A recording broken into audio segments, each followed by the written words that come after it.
راضی بھی کرنا ہے اور دنیا کمانے کے ساتھ ساتھ ہمیں اپنی آخرت بنانے کی بھی فکر کرنی ہے۔ قرآن کریم کو آپ پڑھ جائیے، خاص طور سے وہ صورتیں جو مکہ مکرمہ میں اتاری گئی اور وہ بہت ساری ہیں، وہ صورتیں عام طور پر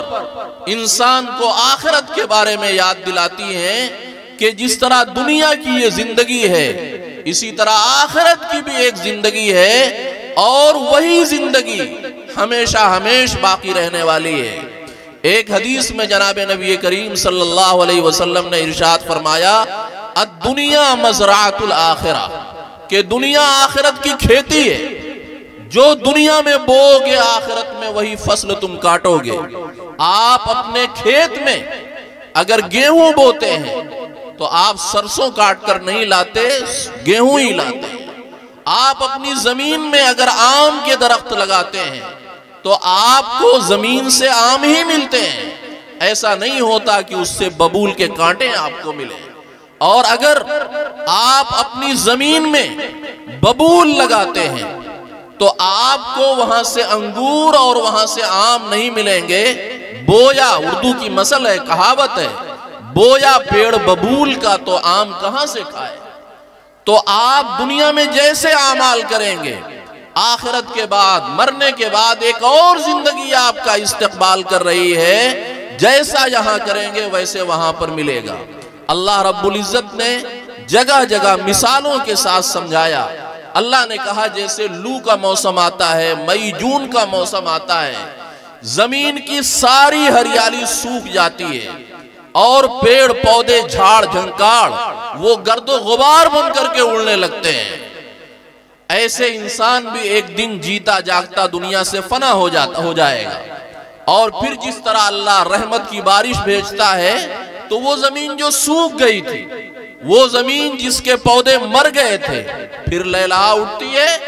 اور ہری بھری ہو جاتی ہے، اس میں فصلیں ہر طرف نظر آنے لگتی ہیں، دیکھنے والوں کو لذت دیتی ہیں۔ جو اللہ فصلوں کو ختم کرنے کے بعد، سبزوں کو کوڑا کباڑ میں بدل دینے کے بعد، آسمان سے پانی برسا کر کے زمین کو دوبارہ زندگی عطا کر دیتا ہے، یہی اللہ جب چاہے گا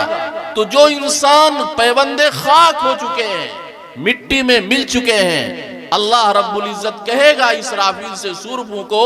اور فَإِذَا هُمْ قِيَامٌ يَنظُرُونَ، سارے انسان اس دن جیسے فصلیں دوبارہ تازہ ہو جاتی ہیں، میدان محشر میں کھڑے ہو کر کے ایک دوسرے کو دیکھ رہے ہوں گے۔ تو میرے بھائیوں، ہمیں زندگی کی ضروریات بھی پوری کرنی ہے، اور زندگی کی ضروریات کے ساتھ ساتھ جو زندگی کا مقصد ہے کہ ہم اللہ کو دنیا میں راضی کر لیں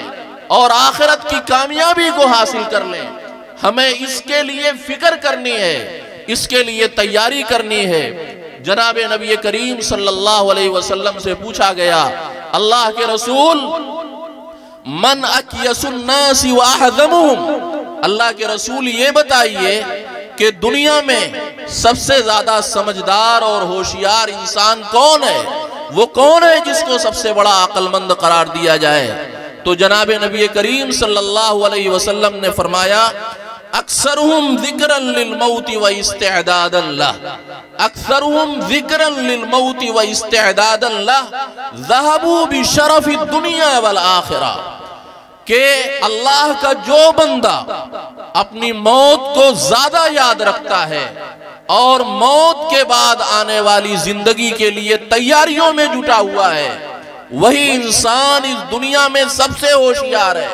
سب سے زیادہ عقل مند ہے۔ اور جو آدمی اپنی آخرت سے غافل ہے، اپنی موت سے غافل ہے، موت کے بعد آنے والی جو زندگی ہے اس زندگی کی تیاریوں سے غافل ہے، تو وہ دنیا کے اعتبار سے کتنا ہی انٹیلیجنٹ کیوں نہ ہو، کتنا ہی سمجھدار کیوں نہ ہو، کتنا ہی عقل مند کیوں نہ ہو، کتنا ہی کامیاب انسان کیوں نہ ہو، وہ آخرت کے اعتبار سے ناسمجھ اور احمق ہے۔ کل یہ اپنی سمجھداری پر خون کے آنسو روئے گا۔ جناب نبی کریم صلی اللہ علیہ وسلم نے ایک دوسری حدیث پاک میں ارشاد فرمایا، الکیس من دان نفسہ وعمل لما بعد الموت والعاجز من اتبع نفسه هواها وتمنى على الله الامانی۔ سمجھدار انسان وہ ہے جو اپنی زندگی کا جائزہ لیتا رہتا ہے، اپنا حساب کرتا رہتا ہے اور یہ دیکھتا رہتا ہے کیا میری زندگی اللہ کے حکموں کے مطابق گزر رہی ہے، شریعت کے مطابق گزر رہی ہے، جناب نبی کریم صلی اللہ علیہ وسلم کی سنتوں کے مطابق گزر رہی ہے، یا میری زندگی اللہ اور اللہ کے طریقے کے خلاف گزر رہی ہے۔ اور اگر وہ اپنے آپ کو سنت کے طریقے پر پاتا ہے،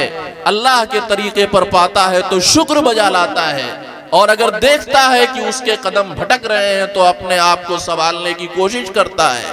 تو فرمایا سمجھدار اور عقل مند آدمی وہ ہے من دان نفسہ، جو اپنا محاسبہ کرتا رہتا ہے، اپنا جائزہ لیتا رہتا ہے، وعمل لما بعد الموت، اور موت کے بعد جو زندگی آنے والی ہے اس کے لیے تیاری کرتا رہتا ہے، والعاجز من اتبع نفسہ ہواها وتمنى على اللہ الامانی، اور بے وقوف اور ناسمجھ انسان وہ ہے جو خواہش کے پیچھے اپنے آپ کو دوڑاتا رہتا ہے، گناہ کے پیچھے اپنے آپ کو دوڑاتا رہتا ہے، نافرمانیوں میں لگا رہتا ہے، شراب نوشی میں، جوئے بازی میں، بدکاری میں لگا رہتا ہے۔ جب اس سے کہا جاتا ہے تیری آخرت کا کیا بنے گا، اللہ کو کیسے منہ دکھائے گا، وہاں کا کیا ہوگا، تو کہتا ہے وَتَمَنَّى عَلَى اللَّهِ الْأَمَانِ، وہ کہتا ہے اللہ بڑا مہربان ہے، اللہ بیڑا پار کر دے گا، اور میں تو اللہ کے بھروسے پر پڑا ہوا ہوں۔ اس طرح کی باتیں کرتا ہے۔ جناب نبی کریم صلی اللہ علیہ وسلم نے کہا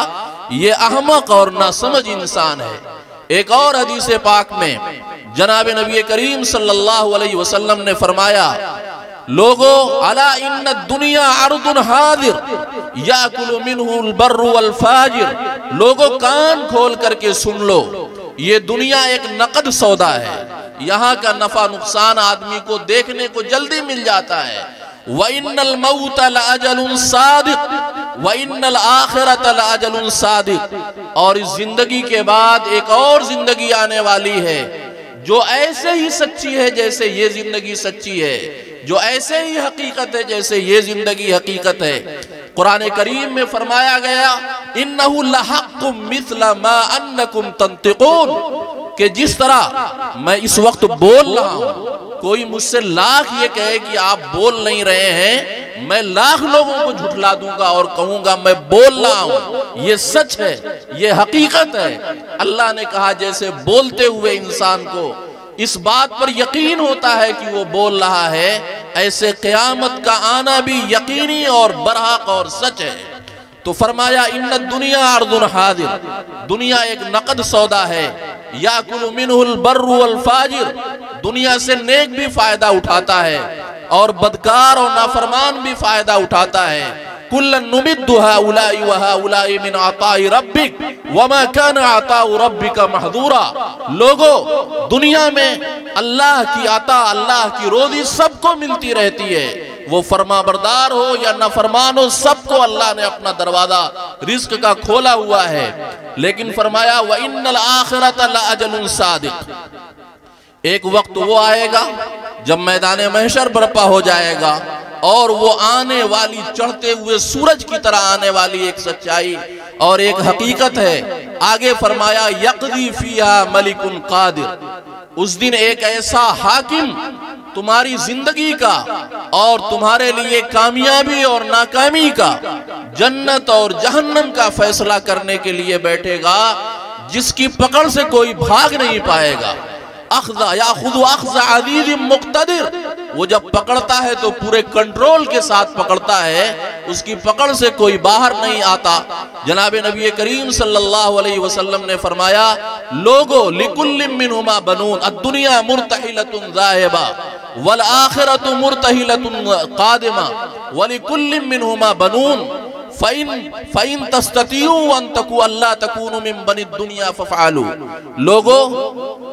تمہاری آخرت کا سفر شروع ہو چکا ہے اور وہ دن بدن تمہارے قریب آتی جا رہی ہے، اور تمہاری اس دنیا کی زندگی کا بھی سفر جاری ہے، اور آہستہ آہستہ یہ تمہارے ہاتھ سے نکلتی جا رہی ہے۔ فرمایا کہ دنیا کے بھی چاہنے والے ہیں، دنیا کے لیے سب کچھ قربان کرنے والے لوگ ہیں، اور ایسے بھی ہیں جو آخرت کو اپنا محبوب بنا کر کے زندگی گزارنے والے ہیں۔ اللہ کے رسول نے کہا اگر تم اپنے آپ کو ان لوگوں میں شامل کر سکتے ہو جو دنیا کو نہیں بلکہ آخرت کو عزیز رکھتے ہیں تو تم ان لوگوں میں شامل ہو جاؤ، اس لیے کہ انتم یومئذ فی دار العمل ولا حساب، لوگو آج تم ایک ایسے گھر میں ہو جہاں اللہ حساب نہیں لے رہا ہے اور عمل کرنے کا موقع آپ کے پاس پڑا ہوا ہے، اور کل مرنے کے بعد تم ایسے جہان میں، ایسی دنیا میں چلے جاؤ گے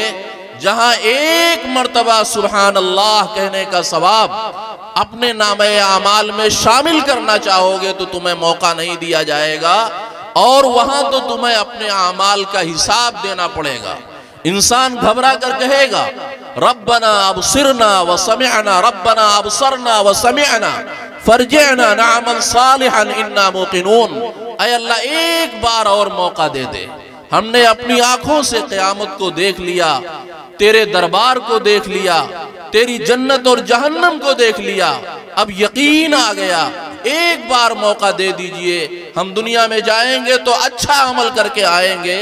لیکن ان کی آواز کو رد کر دیا جائے گا اور کوئی سنوائی نہیں ہوگی۔ رمضان المبارک کا مہینہ قریب آ رہا ہے، اپنے آپ کو آخرت کی کامیابیوں کے سمیٹنے کا اور اپنے آپ کو اللہ کے محبوب بندوں میں شامل کرنے کا ایک بہترین موقع ہے آپ کے پاس، میرے پاس۔ بہت سارے ایسے بندے ہیں جو پچھلے سال رمضان المبارک میں ہمارے ساتھ تھے، لیکن اس سال مقدر نہیں تھا، وہ پیوند خاک ہو گئے، وہ قبر میں چلے گئے، اور آنے والا رمضان دیکھنا انہیں نصیب نہیں ہے۔ چند دنوں میں رمضان المبارک آ جائے گا، ہماری اور آپ کی کوشش ہونی چاہیے، یہ ایک بہترین موقع ہوتا ہے آخرت کی کامیابی کو سمیٹنے کا، اللہ کی رحمت اور مغفرت کو حاصل کرنے کا۔ جس انسان سے جتنا بن پڑے اپنے آپ کو رمضان المبارک میں نیکیوں کے اندر لگانا چاہیے۔ جناب نبی کریم صلی اللہ علیہ وسلم نے ارشاد فرمایا تضاعف الحسنة بعشر امثالها الى 700 ضعف الا الصوم فانه لي وانا اجزي به۔ اللہ کے رسول صلی اللہ علیہ وسلم نے فرمایا کہ بندوں کے ساتھ اللہ کے کرم کا یہ معاملہ ہے کہ بندہ اگر ایک گناہ کرتا ہے تو ایک ہی لکھا جاتا ہے، لیکن نیکی اگر بندہ کرتا ہے، ایک نیکی کرتا ہے تو کم از کم 10 گنا 10 نیکیاں لکھی جاتی ہیں۔ اور اگر بندے کے اندر اخلاص زیادہ ہے، بندے کے اندر اللہ کو راضی کرنے کا جذبہ زیادہ ہے، تو اللہ رب العزت بسا اوقات ایک نیکی کو 700 نیکیاں بنا دیتا ہے۔ فرمایا الا الصوم، روزہ اس قاعدے سے الگ ہے۔ نمازوں کا مسئلہ یہ ہے، اللہ کو آپ کی نماز اچھی لگ گئی،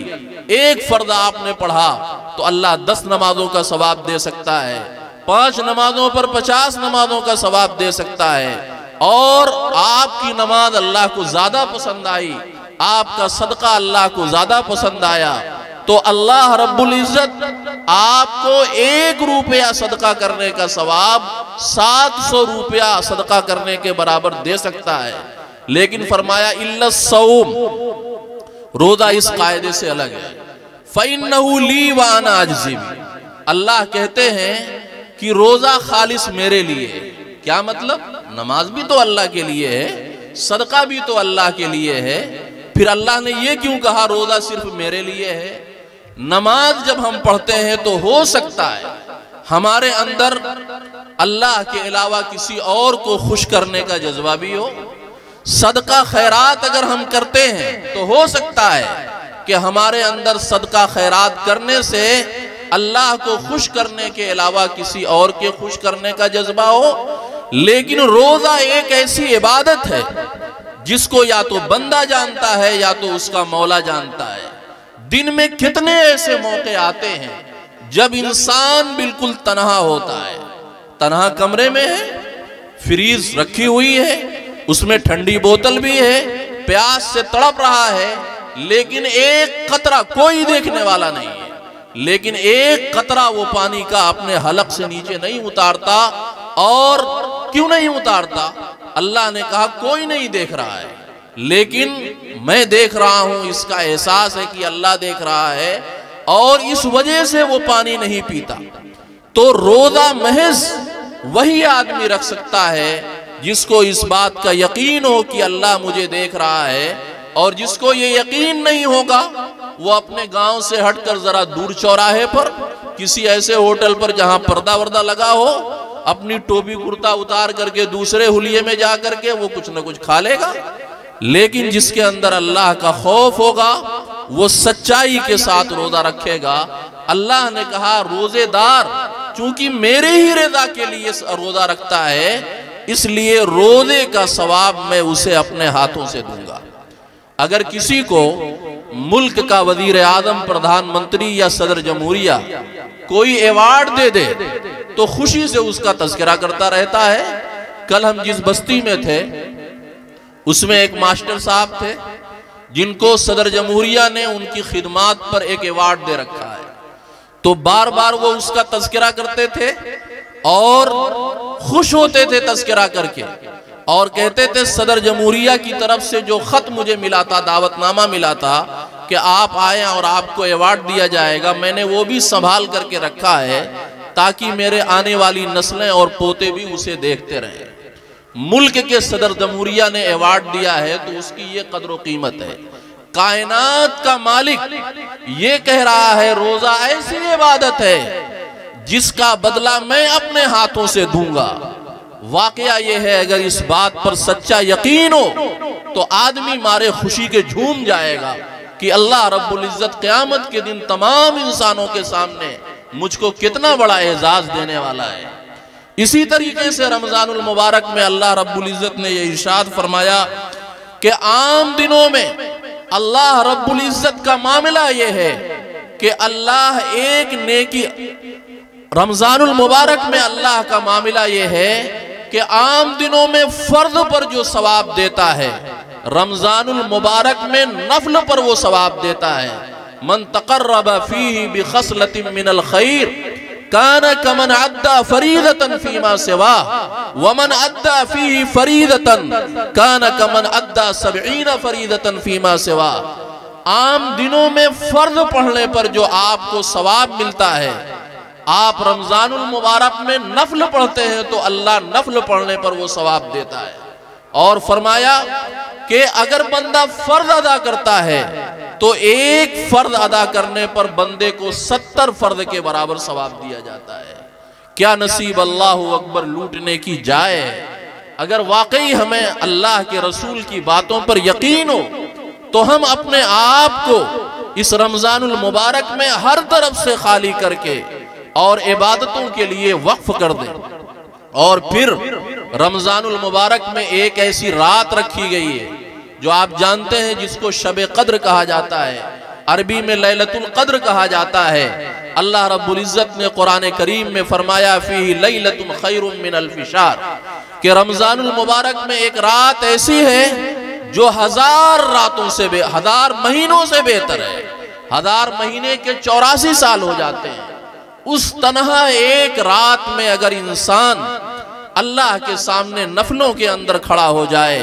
تراویح کی نمازوں میں کھڑا ہو جائے، تہجد میں کھڑا ہو جائے، دعاؤں میں مشغول ہو جائے، اللہ کے ذکر میں، اللہ کی یاد میں مشغول ہو جائے، اپنے گناہوں پر اللہ رب العزت کے سامنے ہاتھ پھیلا کر کے استغفار کرے تو اس تنہا ایک رات کی عبادت 84 برس کی عبادت سے بھی زیادہ بہتر ہوتی ہے۔ آپ بتائیں، ہم تو مائل بکرم ہیں، کوئی سائل ہی نہیں، راہ دکھلائیں کسے رہ روے منزل ہی نہیں۔ اللہ تو کرم کرنے کے لیے تیار ہے، اللہ اتنا دے رہا ہے رمضان المبارک میں، لیکن ہم سو رہے ہیں، لیکن ہم کوئی دلچسپی نہیں دکھا رہے ہیں۔ یاد رکھیں، آسمان سے اگر بارش ہو رہی ہو اور موسلا دھار بارش ہو رہی ہو اور آپ نے اپنا برتن، اپنی پتیلی پلٹ کر رکھی ہو تو چاہے سیلاب آ جائے لیکن آپ کے برتن میں ایک قطرہ بھی نہیں آئے گا۔ اگر آپ اس کو سیدھا کر کے رکھیں گے تو جو برتن میں پانی گرے گا بہرحال اس میں رہے گا۔ رمضان المبارک میں اللہ رحمت کی بارشیں کرے، لیکن آپ لینے کے لیے تیار نہ ہوں، آپ اللہ کے سامنے ہاتھ نہ پھیلائیں، آپ نمازوں میں نہ کھڑے ہوں، آپ اللہ کی یاد میں نہ لگیں، تو موسم آیا ہے گزر جائے گا اور آپ کو اس سے کوئی فائدہ حاصل ہونے والا نہیں ہے۔ تو میرے بھائیوں، رمضان المبارک کے ان لمحات کی قدر کرو۔ مسجدوں کے اندر دیکھ کر بڑا افسوس ہوتا ہے کہ بوڑھی عمر کے لوگ جن کے بال سفید ہو گئے، جو مسجد بھی لاٹھی کے سہارے سے پہنچتے ہیں، وہ تو پہلی صف میں مضبوطی کے ساتھ موجود رہتے ہیں، اور نوجوان نسل جن کے ہاتھ پاؤں میں ابھی طاقت ہے اور جو زیادہ قربانیاں دے سکتے ہیں، زیادہ محنت و مشقت کرتے ہیں، مسجدیں ان سے خالی ہوا کرتی ہیں۔ رمضان المبارک شروع ہوگا، 3-4 دن مسجد میں بڑی رونق رہے گی، بسا اوقات نماز پڑھنے کے لیے جگہ ملنی مشکل ہو جاتی ہے۔ اس کے بعد وہی پرانے نمازی جو مسجدوں کو آباد کرتے تھے وہی باقی رہ جائیں گے، اور یہ سارے شوقیہ لوگ چھوٹ جائیں گے۔ میرے بھائی، جس دن ان عمل پر اجر دیا جائے گا، اس دن آپ کو سمجھ میں آئے گا کہ آپ نے اپنے ساتھ کتنا بڑا کھلواڑ کیا ہے اور کتنا بڑا نقصان آپ نے اپنا کیا ہے، اور کیسی کلہاڑی آپ نے اپنے پیروں پر چلائی ہے۔ جناب نبی کریم صلی اللہ علیہ وسلم نے ارشاد فرمایا، من صام رمضان ایمانا و احتسابا غفر له ما تقدم من ذنبه ومن قام رمضان ایمانا و احتسابا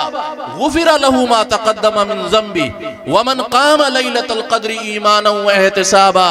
غفر له ما تقدم من ذنبه۔ جو آدمی رمضان المبارک کے روزے کا مہینہ ایمان کے ساتھ اور اللہ سے ثواب اور مغفرت کی امید لے کر کے رمضان المبارک کا روزہ رکھتا ہے، تو اللہ ان روزوں کی برکت سے اس کی زندگی کے تمام چھوٹے چھوٹے گناہ معاف کر دیتا ہے۔ اور جو آدمی رمضان المبارک کی راتوں میں نمازوں کے اندر، تراویح کے اندر، نفل نمازوں کے اندر کھڑا رہتا ہے، تراویح پڑھتا ہے، قرآن سنتا ہے، اور تہجد میں بیدار ہو کر کے تہجد کی رکعتیں پڑھتا ہے، اللہ کے رسول صلی اللہ علیہ وسلم نے ارشاد فرمایا کہ اس تراویح اور تہجد کی برکت سے، راتوں کی نمازوں کی برکت سے، نفلوں کی برکت سے اللہ رب العزت اس کی ساری زندگی کے چھوٹے چھوٹے گناہ معاف کر دے گا۔ جو آدمی شب قدر میں ایمان کے ساتھ اور اللہ سے مغفرت اور ثواب کی امید لے کر کے کھڑا ہوتا ہے، تو اللہ اس کی زندگی کے تمام چھوٹے چھوٹے گناہ معاف کر دیتا ہے۔ میرے بھائی، آپ دیکھ لیں، جناب نبی کریم صلی اللہ علیہ وسلم نے یہ فضیلتیں بیان کی ہیں، میں اور آپ اگر ان فضیلتوں سے محروم رہ گئے تو آخرت میں میرا اور آپ کا کتنا بڑا نقصان ہے۔ ایک اور حدیث میں جناب نبی کریم صلی اللہ علیہ وسلم نے ارشاد فرمایا، جو آدمی رمضان المبارک کا ایک روزہ چھوڑتا ہے، کتنا؟ ایک روزہ۔ کتنے ہمارے نوجوان ہیں جنہوں نے ابھی روزہ رکھا ہی نہیں، اور روزے میں کھلے عام کھاتے پیتے رہتے ہیں۔ میرے بھائی، ایک مجرم وہ ہوتا ہے، ایک گنہگار وہ ہوتا ہے جو گناہ کسی وجہ سے کر لیتا ہے، اپنی کمزوری کی وجہ سے، نادانی کی وجہ سے، لیکن شرماتا ہے، لوگوں کے سامنے نہیں آتا۔ یہ گنہگار تو ہے لیکن اس کے اندر شرم ہے، ممکن ہے اس کی شرم کی وجہ سے اللہ اس کو معاف کر دے۔ لیکن ایک گنہگار ہے جو نافرمانی کرتا ہے اور علل اعلان کرتا ہے، کھلے عام کرتا ہے، یہ دین کا، اللہ کے دین کا مذاق بنانا ہے،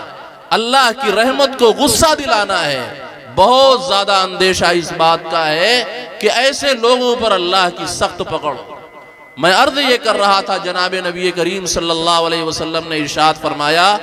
جو رمضان المبارک کا ایک روزہ صرف چھوڑ دیتا ہے، بغیر کسی عذر کے، بغیر کسی مجبوری رخصت کے، اللہ رب العزت نے وہ مریض جو روزہ رکھنے کی طاقت نہیں رکھتے، روزہ ان سے نبھایا نہیں جائے گا، ان کو یہ اجازت دی ہے جب تک آپ کی صحت نہ ہو تب تک آپ روزہ نہ رکھیں، جب صحت ہو جائے تو بعد میں رکھیں۔ اسی طرح کوئی آدمی سفر کر رہا ہے اور وہ 78 کلومیٹر کا سفر کم سے کم کر رہا ہے، تو سفر کی حالت میں اگر روزہ اسے مشکل ہو رہا ہے روزہ چھوڑ دے تو اب اس کے اوپر کوئی گناہ نہیں ہے، دوسرے دن میں قضا کر لے۔ اسی طرح عورتوں کا کچھ وقت آتا ہے جو ناپاکی کا وقت ہوتا ہے، اس میں عورتوں کو روزہ رکھنے سے منع کیا گیا ہے اور کہا ہے عورتیں روزہ نہ رکھیں، بعد میں دوسرے دنوں میں قضا کر لیں گی۔ فرمایا کوئی رمضان المبارک کا ایک روزہ چھوڑتا ہے، نہ تو کوئی شرعی رخصت کی وجہ سے اور نہ کسی عذر کی وجہ سے، اللہ کے رسول نے فرمایا لم یقضی عنہ صوم الدہر، اب اگر ساری زندگی وہ روزہ رکھتا رہے تو ایک روزہ چھوڑنے کی وجہ سے جو اس کا نقصان ہوتا ہے، جو اس کا نقصان ہوا ہے، ساری زندگی کا روزہ اس کی بھرپائی نہیں کر پائے گا۔ اسی کو کہتے ہیں لمحوں نے خطا کی تھی صدیوں نے سزا پائی۔ تھوڑی دیر آپ چوک گئے تھے تو آپ اگر اس نقصان کی تلافی کتنا ہی کرنا چاہیں لیکن یہ آپ کے بس کا نہیں ہے۔ ایک اور حدیث سنا کر کے بس بات ختم کرتا ہوں۔ جناب نبی کریم صلی اللہ علیہ وسلم نے عورتوں کے بارے میں بطور خاص کہا کہ ہماری مائیں اور بہنیں اگر 4 چیزوں کا اہتمام کر لیں تو جنت کے جس دروازے سے چاہیں داخل ہو جائیں۔ المرأة اذا صلت خمسها وصامت شهرها واطاعت بعلها دخلت من ای ابواب الجنت شاءت، عورت اگر 5 وقت کی نماز جو اس کے اوپر فرض کی گئی ہے اس کو وقت پر اہتمام کے ساتھ ادا کرنے کا معمول بنا لے، پابندی کر لے، اور رمضان المبارک کے روزے کا اہتمام کر لے، پابندی سے عطا کر لے، اور اپنے شوہر کو اپنا بڑا مان کر کے اس کی فرما برداری کر کے زندگی گزارے اور پاک دامنی کی زندگی گزارے، حرام اور بدکاری سے اپنے آپ کو بچائے، یہ 4 کام اگر عورت کر لے تو جنت کے جس دروازے سے چاہے داخل ہو جائے۔ تو یہ بڑا آسان نسخہ ہے، عورتیں بھی ان چیزوں پر اہتمام کر کے اپنے لیے جنت کا معاملہ آسان کر سکتی ہیں۔ ہم لوگوں کو بہت جلدی سفر کرنا ہے اور دور تک جانا ہے، اس لیے مختصر سے وقت میں چند باتیں آپ کے سامنے رکھ دی گئیں۔ اللہ رب العزت ہم سب کو کہنے سننے سے زیادہ عمل کی توفیق عطا فرمائے۔ وآخر دعوانا الحمدللہ رب العالمین۔